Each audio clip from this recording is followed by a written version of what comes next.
Julle, ek wil net getuig van 'n amazing gevoel wat ek het nadat ek die Kies die Lewe kursus gedoen het. Ek voel vandag, veral by die werk, het ek beleef hoe die Heilige Gees letterlik opborrel in my.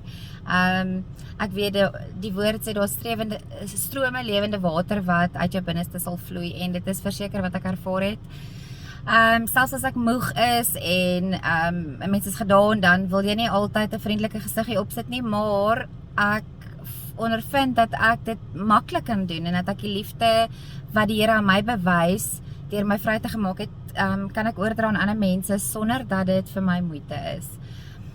So ek wil net my getuienis lewer en sê baie dankie vir Dr. Leonie en vir Karen, die aanbieder.